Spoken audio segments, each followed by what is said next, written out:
Welcome back, guys, to Ghost Chronicles. In today's episode, we're diving into 10 chilling true stories from Alaskan cruise ships. After this video, you might never look at ocean cruises quite the same way again. Before we begin, don't forget to subscribe, drop a like, and share this video with your friends who love a good mystery. And hey, let me know in the comments where you're watching from tonight. We're setting sail north, into the cold, endless blue where daylight feels like a memory, and the ocean keeps its secrets close. Alaska. Wild, breathtaking, and dangerous. Every year, thousands board cruises to see the glaciers, the whales and the northern lights. But not every story from those ships ends with smiling photos and souvenir mugs. Some passengers disappear. Some come back changed. These are 10 true disturbing stories from Alaskan cruises, each one whispered about by crew, passengers, and those who still won't set foot on the water again. Keep your life jacket close. And remember, sometimes the ocean looks back. Story 1. The cabin with the constant knock. It started as something small, innocent, almost funny. A gentle knock on the cabin wall. Then silence. Mara and Liam, newlyweds from Oregon, were on their honeymoon. They'd saved for 2 years to afford the 7-day Alaskan cruise. Their cabin, small but cozy, was on deck 7, right next to the sea. The window framed endless ice-cold waves. At night, the aurora shimmered across the black sky like veins of light. On the second night, Mara woke to a faint tapping sound. Knock, knock, knock. She thought it was a neighbor, or maybe the ship creaking in the wind. But it came again, deliberate this time. 3 knocks, pause, then 3 more. Liam slept beside her, breathing steady. She nudged him, whispering, "Do you hear that?" He groaned. "It's the pipes."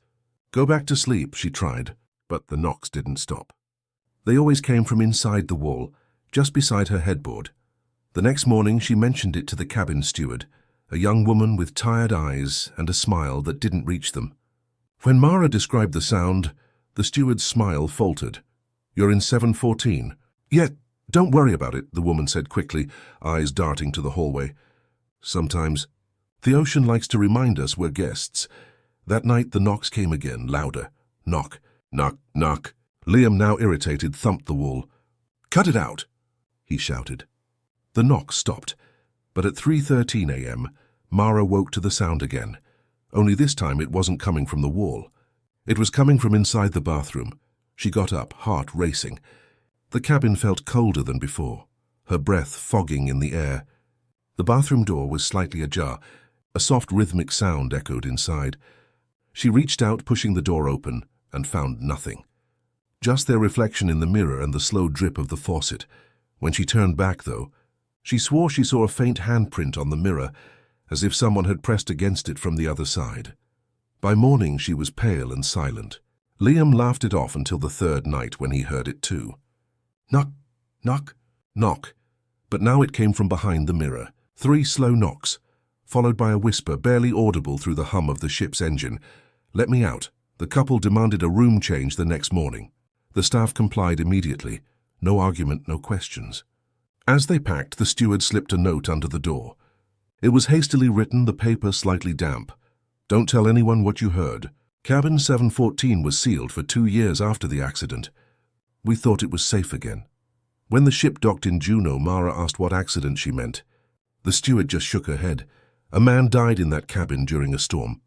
Locked himself in the bathroom and never came out. They had to break down the wall." That night, when they slept in their new cabin, the knocking finally stopped. But as they disembarked on the last day, Mara looked back at the ship's windows.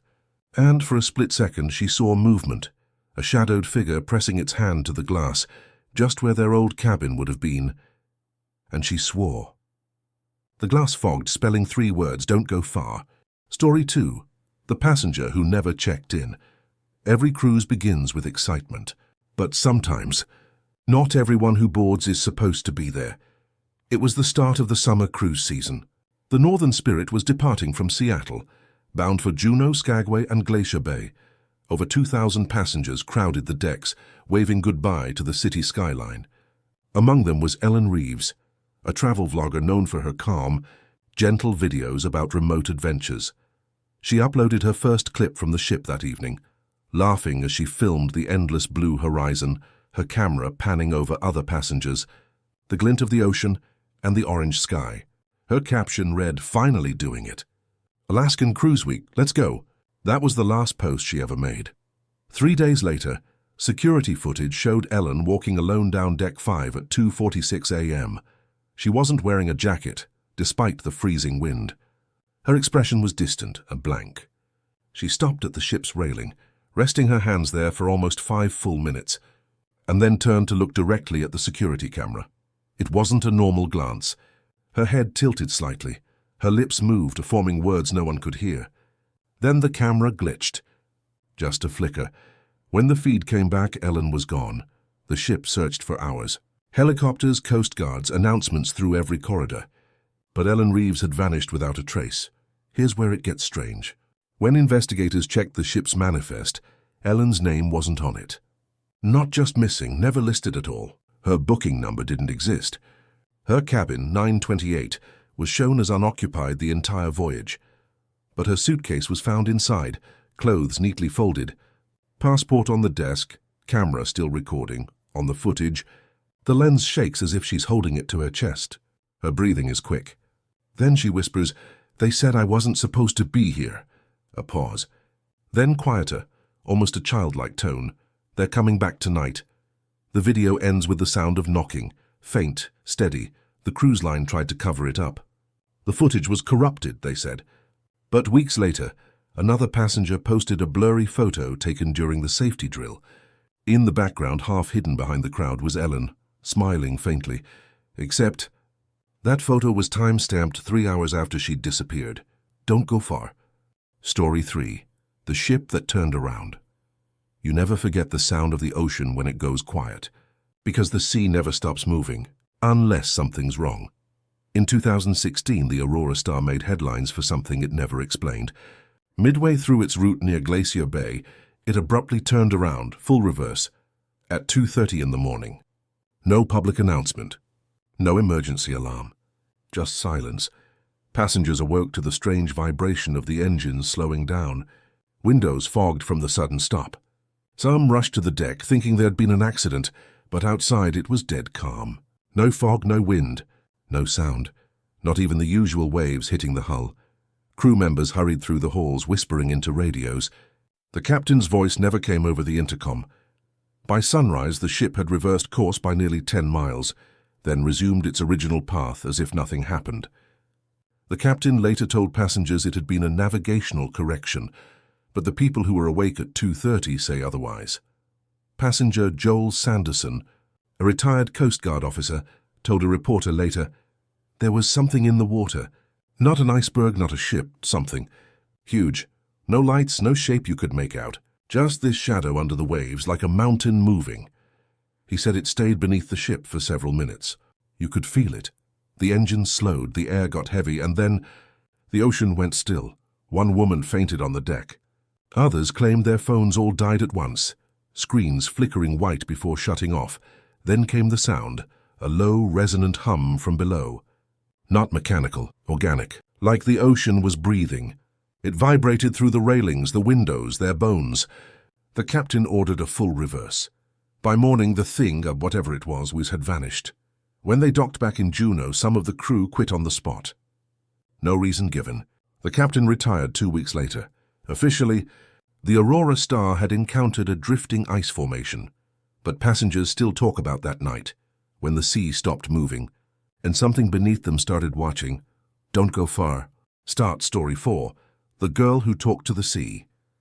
Some people hear the ocean, but for one child on the Emerald Wind, the ocean talked back. It was a family cruise and lots of kids, games and excursions. 7-year-old Sophie Milner was there with her parents, excited to see whales. She was quiet, curious, always carrying her little sketchbook. On the second night, her mother found her sitting by the balcony door, whispering to the waves. "Who are you talking to, sweetie?" "The lady in the water," Sophie said, smiling. "She says she's lonely." Her mom assumed it was just imagination. But every night, Sophie woke up around the same time, sat by the window, and talked softly into the dark. Her sketches began to change too. At first whales and glaciers, then a woman with long dark hair floating under the waves, eyes open and glowing faintly blue. By day 4, Sophie stopped eating. She said the lady promised to take her somewhere beautiful, where the sky meets the sea. That night a storm hit. The ship rocked violently, waves slamming against the windows. The power flickered. Sophie's parents woke up to the sound of the balcony door sliding open. When they ran over, she was gone. A passenger on the deck below swore he saw a small figure standing on the railing. A little girl in white pajamas smiling at the sea. Then lightning struck at a blinding white, and she vanished. The ship's crew searched for 2 days. Coast guards combed the freezing water. Nothing. But a week later, a different cruise ship passed through the same stretch of ocean. A crew member reported seeing a child's drawing pressed against one of the outer observation windows from the outside. It was sealed there by the salt. A paper sketch of a woman and a little girl holding hands underwater, Ed watching. Don't go far. Story 5. The Last Voicemail. Some calls follow you even when there's no signal.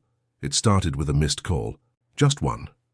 Passenger Daniel Cooper was on his first vacation in years, a solo cruise through Alaska, trying to reset after a divorce that had hollowed him out.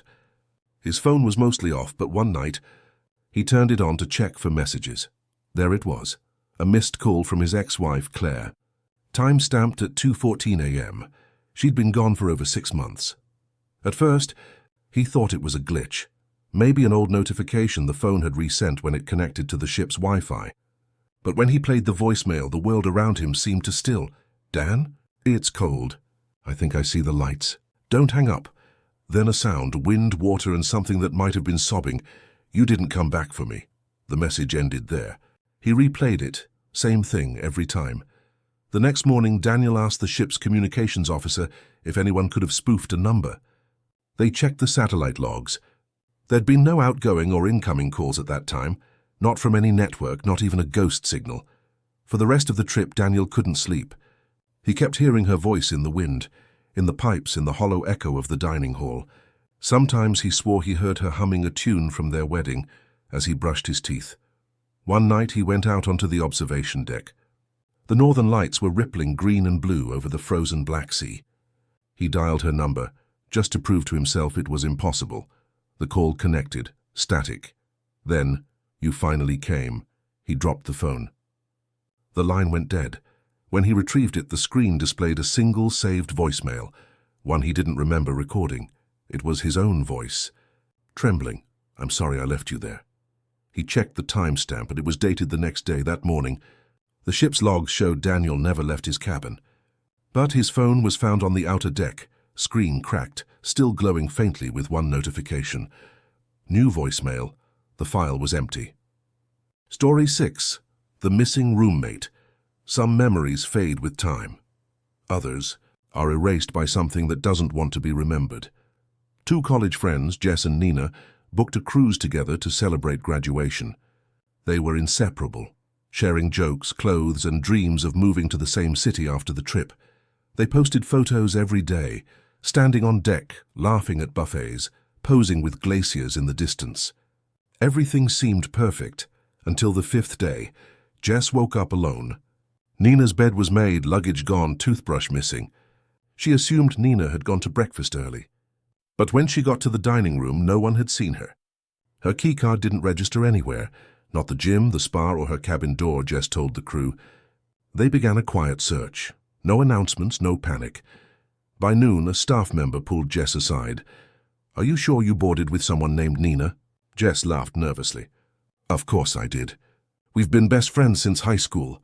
The woman frowned. Ma'am, there's no record of her. No booking, no cabin assignment, no ID photo. Jess thought it was a mistake.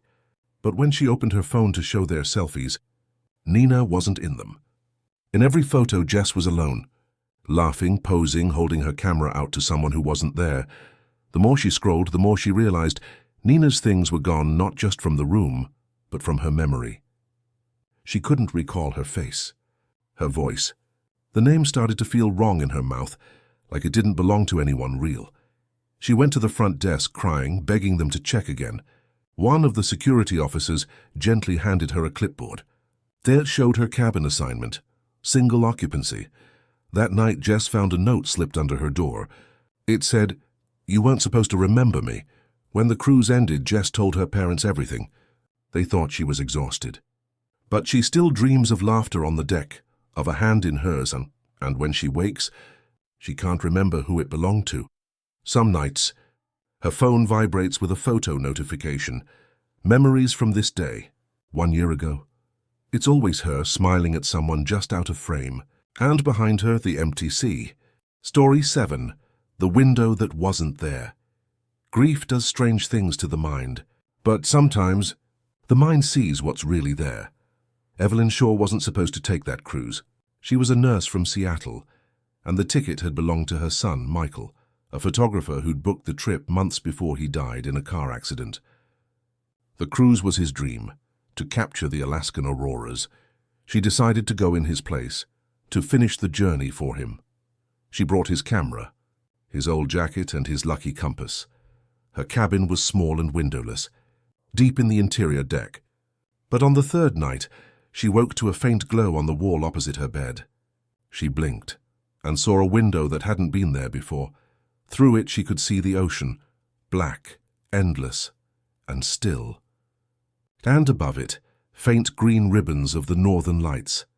At first she thought she was dreaming, but when she reached out, her fingers touched the cold glass. She could feel condensation, the vibration of the ship, and then she saw him, Michael, her son, who's standing on the deck outside the glass, camera in hand, smiling. His hair moved gently in the wind. He raised his camera, pointed it toward her, and mouthed something. "It's beautiful here." Her heart broke open. She whispered, "I miss you." He smiled sadly and then turned, walking away into the mist. When she woke the next morning, the wall was blank. No window, just metal. She told herself it was grief. A dream. But that night, when she developed the photos from Michael's old camera, her hands began to shake. The last image wasn't one she'd taken. It was of her, asleep in the cabin, the faint reflection of a window glowing behind her. And in that reflection, just outside the glass, was Michael, his hand resting against it. The timestamp read 3:07 a.m., the exact time she'd woken up. When the cruise ended, Evelyn went home and sealed the film roll inside a drawer.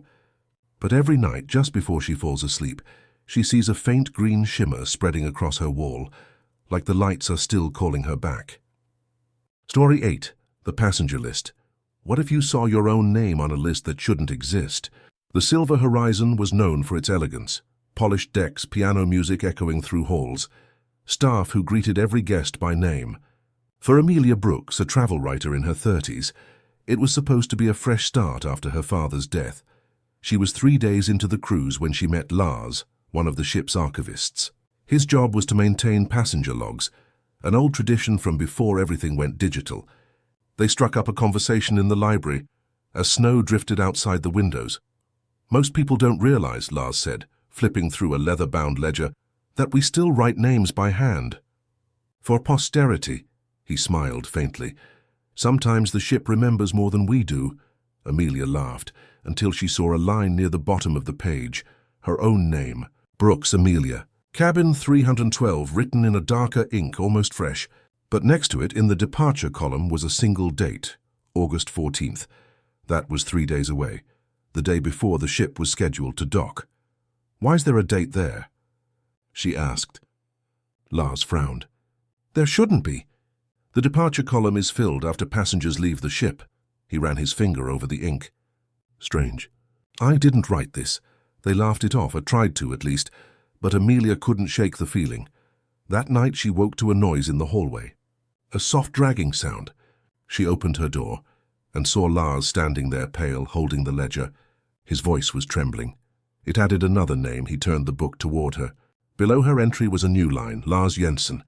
Departure August 14th. The next day Lars was gone. Crew said he'd disembarked for medical reasons during a supply stop, but there was no port that day, just open water. When Amelia checked the library, the ledger was gone too. On the final night she found it again, lying on her pillow. The ink shimmered faintly, like it was still wet. She flipped to the last page. Her name was the only one left. Departure today. When the ship docked in Vancouver the next morning, Amelia's cabin was empty, her luggage untouched. The staff said she must have left early, but one crew member swore he'd seen her standing at the stern around 3 a.m. staring into the fog, whispering, "It's my turn to leave. No one ever saw her again." The ledger still sits in the ship's library, locked in a glass case. Every year a new name appears, and the ink never dries. Story 9. The Lighthouse That Called Back. Sometimes the light that saves you isn't meant to. Captain Reed Collins had been sailing Alaskan routes for nearly 2 decades. Steady hands, clear judgment, no nonsense. He'd seen everything. Storms, icebergs, even a few rescues at sea. But what happened in 2019 on the Mariner's Promise still haunted him. The ship was crossing the Inside Passage, a narrow stretch of calm water surrounded by cliffs, when the fog rolled, in thick, heavy, the kind that swallowed. Sound visibility dropped to 0. The radar flickered. The crew slowed the engines, watching their screens like hawks. Then came the light, a faint beam sweeping across the fog, steady, rhythmic, just like a lighthouse signal. Relief washed through the bridge. There wasn't supposed to be one nearby, but maybe a new beacon had been installed. They adjusted course toward it, using the light as a guide. "Keep her steady," Reed said. "If that's land, we'll anchor and wait out the fog." But as they approached, the readings made no sense. No depth change. No landmass detected. Just water, and that light getting closer. It wasn't on a tower. It was hovering, a pale, shimmering glow suspended above the waves. The fog seemed to bend around it. Reed ordered a full stop, heart hammering. Then from the deck below, a voice called out, "We're here." "You made it." It was a woman's voice, distant, echoing, but clear. The crew froze. No one could see her. The radar showed nothing. Then the voice came again, "You came back for us." For a moment, Reed's mind went blank. It sounded like his wife. She'd died years earlier in a fire at sea, aboard a smaller vessel he'd once captained. He'd never found her body. The light pulsed brighter. He stepped toward the railing, tears burning his eyes. "Anna?" The voice whispered back, "It's safe now. Come home." He took one step closer, then another, until his first mate grabbed his arm, pulling him back. "Captain, there's nothing there." And just like that, soon the light vanished. The fog lifted. They were in open water, miles from shore. Reed never told the passengers what happened. But the next morning he checked the ship's logs and saw something impossible. Under radio beacons received, there was a frequency listed. Beacon Upper 19, Light Station Anna. It hadn't existed since 1998, the year his wife's ship burned. Now, sometimes when ships pass that same route, they report strange transmissions, faint voices calling coordinates that lead nowhere, and a flicker of light that vanishes when you blink. Reed retired soon after. He still dreams of that light. And every time he hears the sea against the rocks, he swears it whispers, "You left us behind." Story 10. The Man Who Stayed Aboard. Every ship has a last passenger. The one who doesn't leave, even when it docks. The Northern Spirit too had completed its final voyage of the season, a slow drift through icy fjords and fading summer skies. When the last passengers disembarked, the crew began their usual routine, cleaning, restocking, shutting down systems. But by sunset, the head steward noticed something strange. Cabin 503's door was locked from the inside. They knocked. No answer. The lights were on. The keycard registered occupied. After a few minutes, they called security and opened it. Inside was an older man, sitting on the edge of the bed, dressed neatly in a grey suit. His suitcase was packed beside him. The window was open just enough to let in the sea air. He looked up at them calmly. "Is it morning yet?" The steward blinked. "Sir, the cruise ended hours ago." "We're back in port." He frowned softly as if the words didn't fit. "No, we're not there yet." "My wife's still asleep. I'll wait for her." There was only one bed. No luggage but his own. When they checked the passenger list, his name wasn't there. Not on the manifest, not in the system. No booking record at all. The name on his passport, Arthur Hale, matched a man who died 5 years earlier aboard the original Northern Spirit, during an Alaskan voyage, the same ship that sank in a sudden storm near Ketchikan. The crew froze. The Northern Spirit, too, wasn't a new ship. It was a refitted version of that same vessel. Same frame, same name, just reborn. They left the room for a moment to call the captain. When they returned, the cabin was empty, the bed untouched. But on the desk lay a single photograph, a young couple on the deck of a cruise ship, smiling under the northern lights. On the back, written in careful handwriting, Don't wait too long to come home. The next morning, the steward told the captain everything. He just nodded, tired, looking out at the harbor. Every season someone sees him, the captain said, always sitting by that same window waiting. Some ships keep ghosts in their walls, but others keep memories, and sometimes memories look back.